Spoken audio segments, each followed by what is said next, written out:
have divided this session, so we'll see benefit and advantages of GST. First, we'll look in terms of business.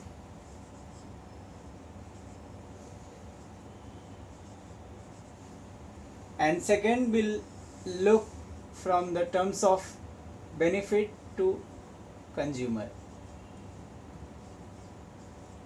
We all fall under either of these two categories. Business are the people who has the major impact of GST and which is going to decide their business pattern. So to decide this, certainly they need to be more aware what benefit GST is going to bring. So we will discuss those benefits one by one. First, we'll discuss about benefit of GST to business. And the first benefit of GST to business is reduction in cascading and double taxation.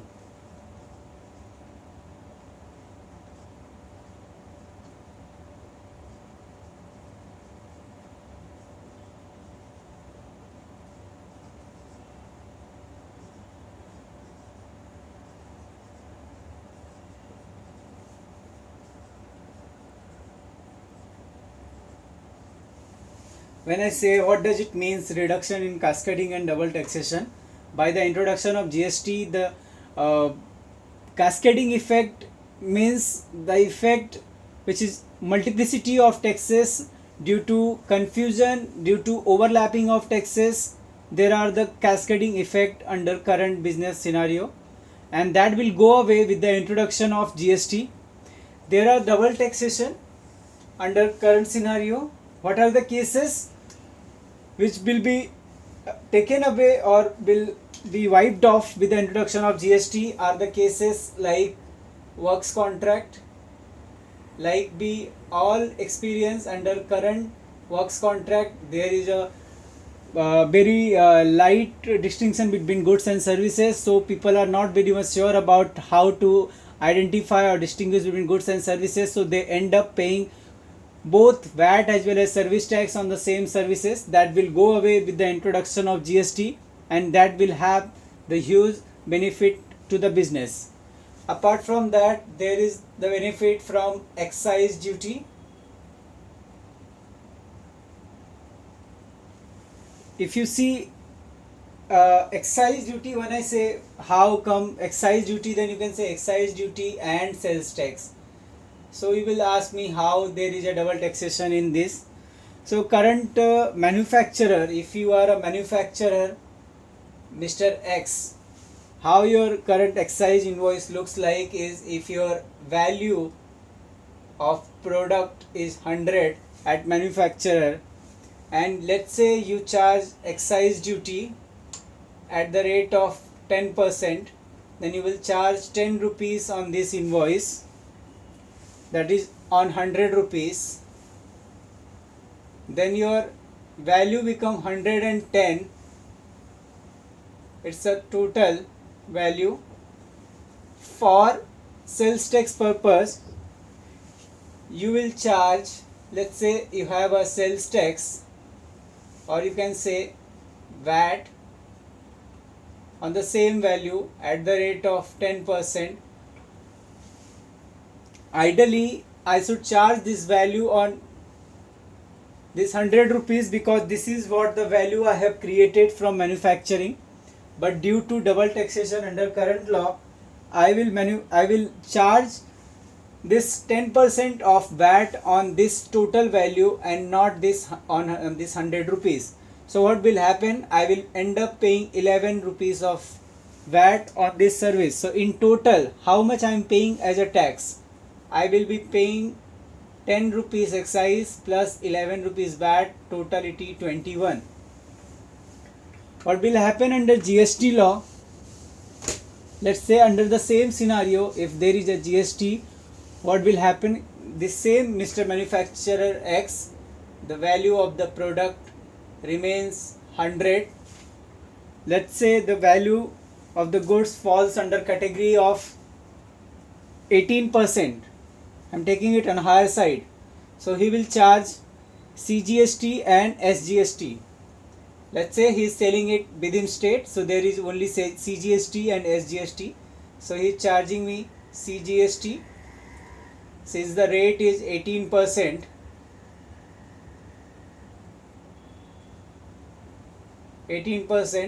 I am splitting it between CGST and SGST 9%. So what will happen in GST regime, the base for the calculation will be this 100 rupees, because there is a common base for calculation under GST. So I will calculate 9 rupees on this 100 rupees and then 9 rupees on this 100 rupees again. So in total I will pay, my value will be 118, and my tax cost under the same will be 9 plus 9 equal to 18. Even if I take the same scenario like the last one, if I take the rate as 20%, as a hypothetical example, so since there is no 10%, 20% rate, so my CGST rate becomes 10%. I will charge 10 rupees on this. I will charge 10 rupees SGST, 10 rupees CGST, and my total value will become 120 rupees. In the same case, my tax cost will be 20 rupees, whereas under existing law I was paying tax of 21 rupees, so I was paying 1 rupee extra under current regime. So this is the kind of double taxation that exists there under excise duty, under VAT, under works contract, and apart from that there are several other taxes that you pay but you don't get the credit of the same. For example, CBD, like countervailing duty, special additional duty, though these are the compensatory duty, but you don't get the credit of the same very easily or in normal course of the business due to its complexity and due to its nature, that to prove your transaction genuine. So it become cost to me and I end up paying double duty on this. Now the next benefit to the business is reduction in multiplicity of taxes. Like we discussed in previous video, there are currently more than 10 types of taxes, like service tax. We have a service tax, we have a VAT, we have a excise, then we have a entry tax, then we have a custom duty. These are the kinds of taxes that we pay. Right now there is a luxury tax, so there is a entertainment tax. These are the type of tax that we pay. Now these all taxes will be replaced by only 3 taxes, that are CGST, SGST and IGST. And for Union Territory there will be UTGST, but that will, in those cases SGST will not be applicable. So in short, I have either of these two, or this one or this one. So broadly I have only 2 categories of transaction, either within state or interstate, and accordingly I have to pay the taxes. So I have not to pay multiple taxes at multiple point under GST regime. Then there is a neutralized taxes for export. What does it mean? Neutralized means nil or exempted, you mean to say. So under GST regime, since GST is a destination based tax that we discussed last time, so and our current tax structure, all our current laws are origin based,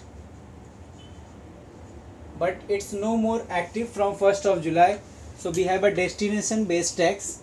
So what happened in case of export? Let's say my goods are in India is moving to Singapore,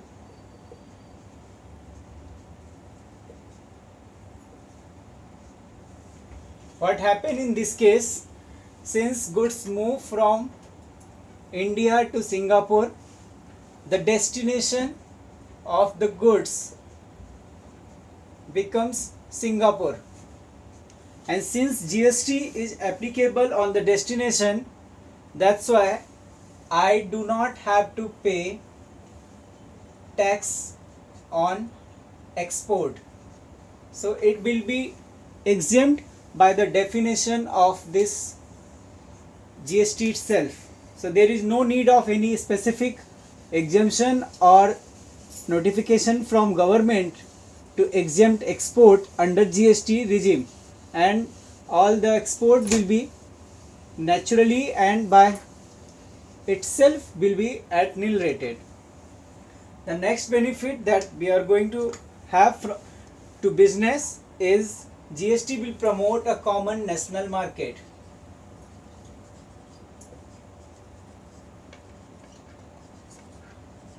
When I say common national market, what does it mean? Common national market. Under GST, as we know, it is also known for one nation, one tax. So it means since all the taxes under GST are being governed by GST Council, all rates, classifications and different rules are made by GST Council, which has the representative of all states as well as central government. So in that case, my rules regarding taxation will remain the same for entire country.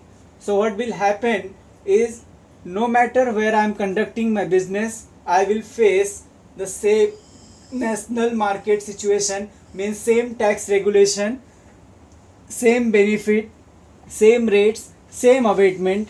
So it will be ineffective for me in which state I am doing the business. I will be end up paying same amount of taxation under this GST regime. Then GST further simplified the tax structure.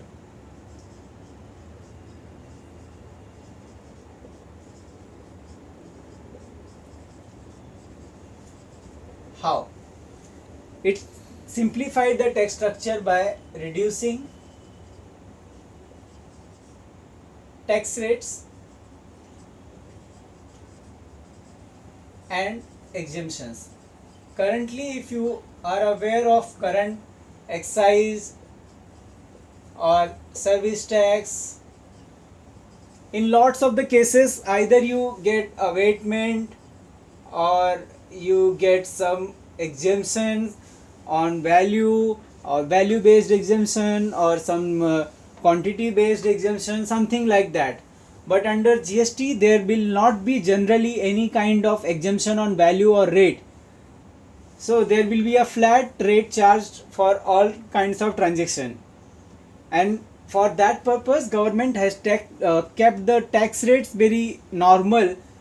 As for example, for merchandise, your rate for value of less than 1000 has been kept at 5%, and that includes CGST and SGST. So in total you are going to pay 5%, whereas if you take the current scenario and if you take all your costs including excise duty, CST, all octroi, LBT, you end up paying more than 8 to 9% currently.